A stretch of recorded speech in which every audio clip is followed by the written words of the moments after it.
All right, everybody. Looks like we're live. We're going to talk a little free agency today. We're going to be doing these streams pretty much like every day and just kind of see what happens. But there's a lot that's happened today in the free agency market. Let me make sure that we're streaming live.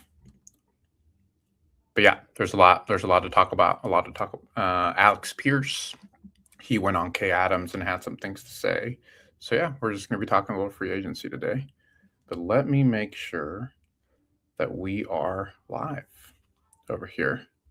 Do do do do do do do do do do do do.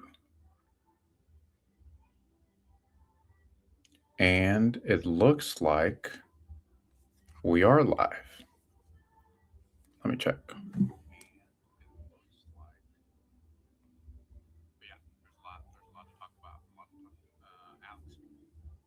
Cool. We're here. We're live. Welcome. And let's just get right to it.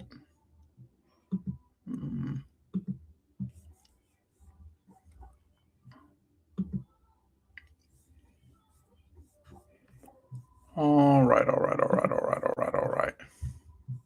All right, so first things first, Trent McDuffie got traded to the Rams for the 29th overall pick.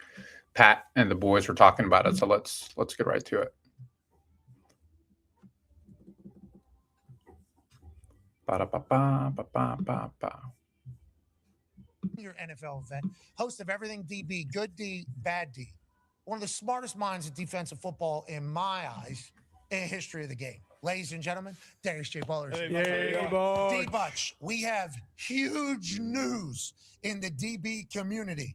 Just before we went live, the Kansas City Chiefs trade Trent McDuffie, two-time Super Bowl champion, former first-round pick out of Washington, going into now his fifth year, going to have to get a new deal, traded to the Los Angeles Rams, who instantly pick up a superstar and an elite player on a defense that hunts, a defense that's young, and a team that is seemingly always in Super Bowl contentions. It seems that this is a win-win for all parties. The Rams still have another number one first-round pick at number 12 or something like that. They give up pick number 29, which is obviously very enticing for others to get into the first round because first-round talent is first-round talent. But if you already have a first-round pick and you like where your team's at, that 29th pick was probably being utilized as something to go get something somewhere. You pair that with a fifth, a sixth, and next year's third, it's like that's not bad at all.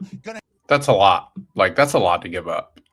If you look at the haul, so the Rams received Trent McDuffie, the Chiefs are receiving first round number 29. They're receiving the fifth. They're receiving a fifth, a sixth, and a third. And McDuffie's 27. He was an All Pro last year, or maybe he was the year before. I think if you're Los Angeles, what you're thinking with this pick is like, this is our Super Bowl window. Like, we've got to go do something. Cornerback was an area of need. Remember, if you remember correctly, the Rams have two first round picks. They have a first round pick that they have at 29, and then they have the James Pierce pick that Atlanta like gave them essentially. Remember last year when they traded for that and everybody was like, what the hell are we doing? Have to pay Trent McDuffie, but if you have the finances already figured out, but what is that contract going to look like, and why did the Rams want Trent McDuffie so bad? You would expect the numbers with what Stingley got, J.C. Horn, and those guys probably around that 25 million mark. I know the salary cap is bumped up, so maybe a little bit more. And this is an absolute stud. And the Chiefs let him go. Obviously, you saw the haul that they got back. They didn't let him go because of talent. He's obviously a talented guy in his prime, and this is kind of what they do. They let All Pro Mooney go kind of in his prime. They let Snead go down to Tennessee in his prime, and now McDuffie. And this is a guy That's a that good can point. do everything you want out of a defensive back, out of a cornerback. He can cover, he can blitz, he can tackle, and obviously he's been coached great as well. Spags is one of the best defensive minds that this game has ever seen. He has big game experience, winning two Super Bowls, played in three, and now you're going to a team who's very talented as well. I think the big thing for me too is when we think about this is this also gives Kansas City two first round picks, right? And it would not be crazy for me for Kansas City to be looking at a wide receiver. Um, yeah, so they go from having one pick to now having two picks. Obviously, you lose Trent McDuffie, who is a phenomenal All-Pro player, but now Kansas City, as they look to rebound from having just a really bad year last year, it gives them some ammunition to kind of do some things now. So I don't know. Coach Chris Shula, he was kind of one of those hot names on this head coaching market this cycle, but he's still there. It got close. This defense, they play a ton of zone coverage. They don't like to blitz a lot. They like to get home with their front four. I'm interested to see how this changes that defense, because now you have a guy that can match up not only on the outside, but he can bump in and match up with some of these number one receivers on the inside as well. Changing the math is a beautiful thing. The Rams are not going to be able to do that on defense. Speaking of math, Hembo sent over a stat, including the playoffs. The Rams allowed 9 individual 100-yard games receiving in 2025. Only Pittsburgh. Oh, come on. Jeez, I didn't know that, Hembo. Jeez. Good God.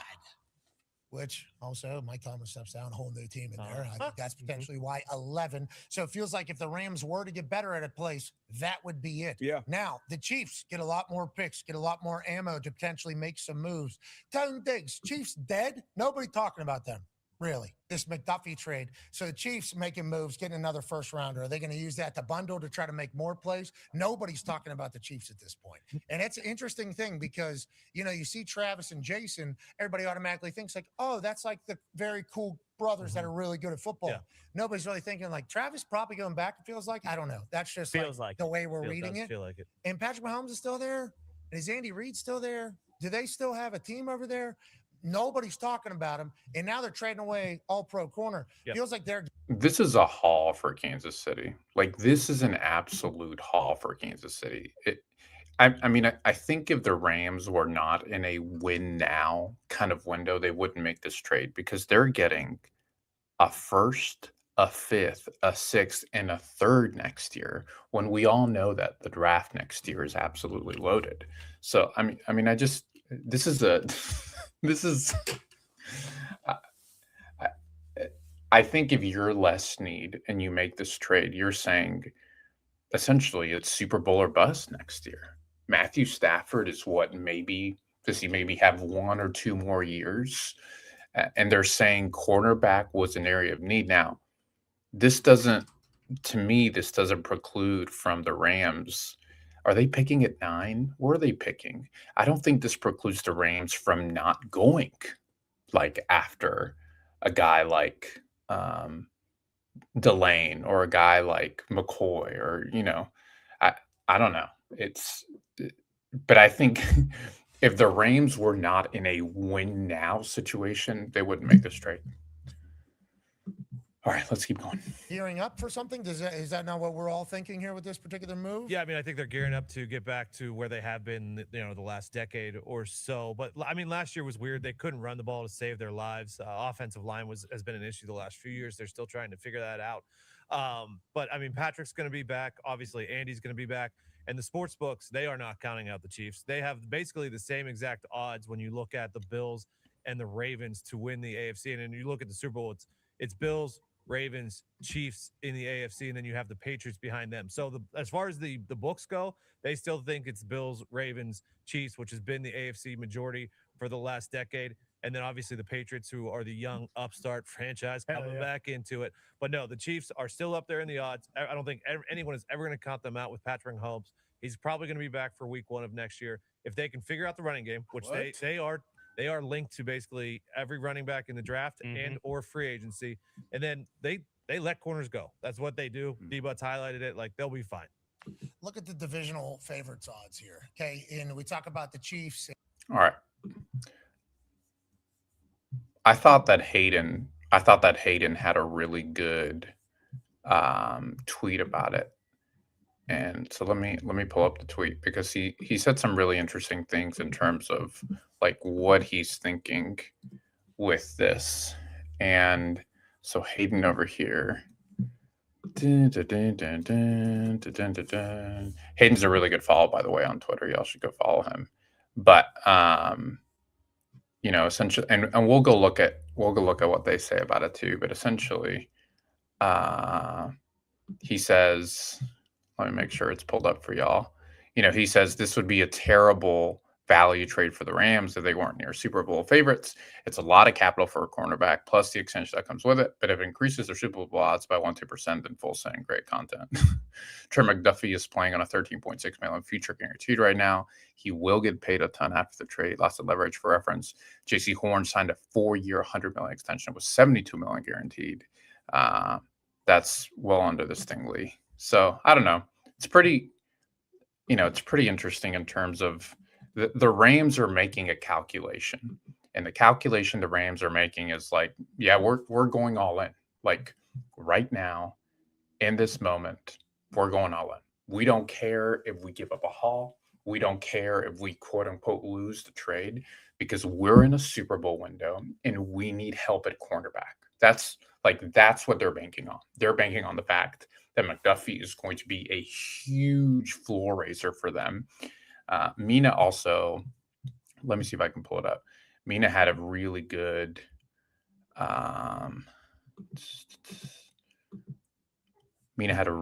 line here where she essentially said, what did Mina say here? So the Rams address their most glaring need and hold on to pick 13. McDuffie lets him play more man, has a lead tracking ability, and brings inside-out versatility. Guessing he plays more outside for them, but kicks in situationally. And I think she's right. This is a good return for Casey. I mean, it is. I mean, it's they're getting a haul for an all-pro player. So if I had to say, like who won the trade, I mean, it'd probably be the Chiefs. But once again, yeah, just really, really, really interesting stuff there. So